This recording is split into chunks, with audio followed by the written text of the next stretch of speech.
kusoo dhawow abna official fadlan channelka haddii aad ku cusub tahay subscribe saar. Assalamu calaykum waraxmatullaahi tacaala wabarakaatuh. Hadda halkaad iga daawanaysto abna official fadlan channelka haddii aad ku cusub tahay subscribe saar si ay kusoo gaaraan muuqaalada xiga. Muuqaalkan waxaan kaga sheekeynaynaa shirkad ka mid ah shirkadaha adduunka ugu weyn ee loo yaqaan Amazon waa shirkad weyn oo laga leeyahay dalka Mareykanka. Waxay ku shaqeysaa qaab online ah iyadoo ku iibiso website-keeda productyada kala duwan ee qofka macaamilka u baahan yahay. Marka waa maxay sababta guusha iyo inay Amazon ay noqoto shirkadda ugu weyn ee online-ka wax ku iibisa? Amazon waxaa aasaasay Jeff Bezos kaasoo ka soo jeeda magaalada Washington. wuxuu aasaasay bishii Luulyo 5, 1994. Amazon wuxuu ku bilaabay inuu ku iibiyo buugaagta isagoo ku iibinaya qaab online ah. Haddaba waraysi hadda kahor uu siiyey idaacadda BBC ayuu ku sheegay hadal ah ma jiro damaanad qaad in Amazon ay noqon doonto shirkad guuleysata, laakiin waxaan isku dayayno waa inaan sameyno mid aad u adag. waraysigii 1999 uu siiyey idaacadda BBC. 5 sano kadib shirkaddii Amazon waxay noqotay shirkad horey u dhaqaaqdo oo guulo badan soo hoyda.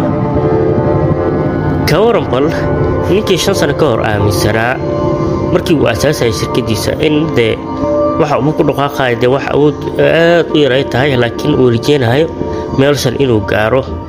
dabcan waa hansare iyo inuu gaaro horumar ayuu ka fikirayay, laakiin wuxuu ugu fikirayay waxay ahayd wuxuu hubay inuu mar un ka dhameynayo hambigiisa.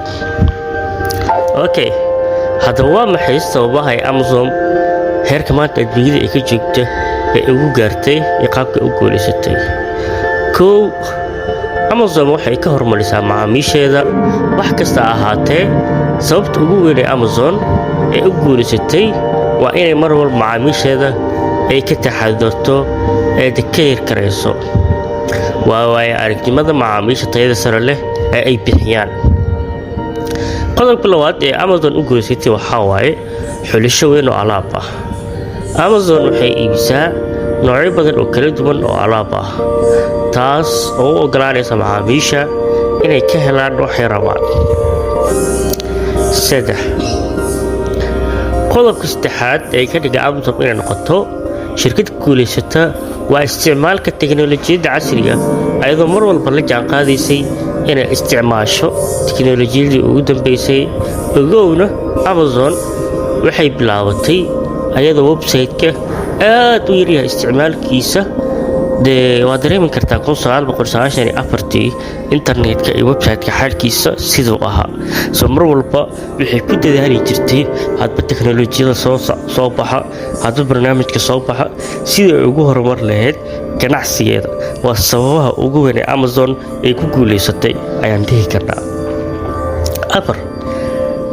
waxay la mid tahay qodobka koowaad, taasoo ah adeeg macaamiil oo heer sare ah. Amazon waxay leedahay siyaabo kala duwan ay uga caawiso macaamiisheeda, iyadoo mar walba macaamiisheeda ka taxadarto inay qaab aan qanacsanayn ay kala kulmaan website-yadooda. waayo mar walba website ay gashid macaamiisha waxay u diyaariyeen sidai u soo jiidan lahaayeen website qurux badan, article qurux badan, products qurux badan, waxaa la dhahayay photograph qurux badan, badeecooyin qurux badan oo sawirada soo jiidasho leh, folder ayaga u kala sameeyay macaamiisha u fududaato, customer care-kii nambarkii ay ka wici lahaayeen, email-kii, jawaabta degdega ee qofka macaamilka uu helayo. dhammaan waa adeeg macaamiil oo dhammaystiran ayaan dhihi karnaa. qodobka 5aad ayaa ah xawaaraha sare ee gaarsiinta alaabta. waa waxa loo yaqaan fast delivery. inkastoo xawaaraha gaarsiinta Amazon uu kala duwan yahay iyadoo ku xiran tahay waddanka iyo gobolka, haddaba mar walba ay kala duwanaan kartaa taariikhda lagu talagalay alaabtaas. waxayna ka dhaqso badan yihiin inta badan bogagga internetka ee e-commerce ahaanka ku shaqaysta. waayo badeecadooda ee qofka kaa soo dalbanayo waddan uu joogi karaa, Yurub uu joogi karaa, dabcan wadamada kale uu joogi karaa, gobolada Mareykanka oo kala duwan uu joogi karaa, magaalada isla shirkadda ku taala joogi kartaa. laakiin haddana maxaa waaye waa lagu kala duwan yahay يعني qaabka u gaarsiin lahayd mar walba waxay ku dadaashaa in macaamilkeeda waqtiga ugu dhaqsiyaha badan ay alaabta u gaarsiiso oo dee u qanciso si macaamilka baahidiisa sida ugu dhaqsiyaha badan loo haqabtiro. waa mid ka mid ah guulaha ee Amazon ay ku gaartay. Number 6, Amazon waxay shaqaaleysiisaa koox buuxda oo khibrad leh si ay u sameeyaan cilmi baarista mashiinka raadista si ay warka macaamiishooda inay xiiseynayaan iibsashada iyo si ay ugu talagalaan waxyaabaha ka dhigaya macaamiisha kuwa wax iibsada iyo sida macaamiisha loo keergareyn lahaa, loo qaabili lahaa dalbaadkooda sida ugu dhaqsiyaha badan loo fulin lahaa. haddaba ku dadaal mar walba inaad shaqaaleysiiso koox khibrad leh si ay shirkadaadu u noqoto mid guulaysata oo waxqabadna leh kooxdaas. qodobka 7 waa kan ugu dambeeyo, qiimo dhimista joogtada ah iyo qiimaha macquulka ah. Amazon waxay si joogto ah u bixisaa qiimo dhimis inta badan qeybaha website-kooda. waayo qofka macaamilka markii uu qiimo dhimis arko wuxuu ku dhiiranayaa inuu wax ka iibsado. qiimo dhimista badan ee joogteynta ayagoo 2 bil mar, 3 bil mar, 6 bil mar, sanadkii mar, ciidaha, xilliyada maalinlaha festivalska jiraan oo kale inay u sameeyaan macaamiisha qiimo dhimis. taasay ugu faa'iideysanayaan in macaamiisha wax badan ay iibsadaan si ay ula qayb qaataan farxadooda. ujeedada ugu weyn ee ka leeyihiin waxaa waaye si ay alaabtaas u iibin lahaayeen. dabcan waad dareemi kartaa qofka macaamilka maanta qiimo dhimista loo sameeyay imaasa kugu soo xormi karto, imaasa kugu imaan karto. waa mid ka mid ah guulaha ugu weyn ee Amazon ay gaartay.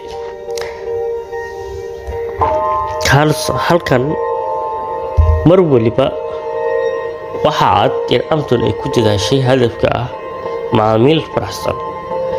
si walbaad macaamilkaada ku farxad gelin kartid waa si walbaad adiga ku guulaysan karto.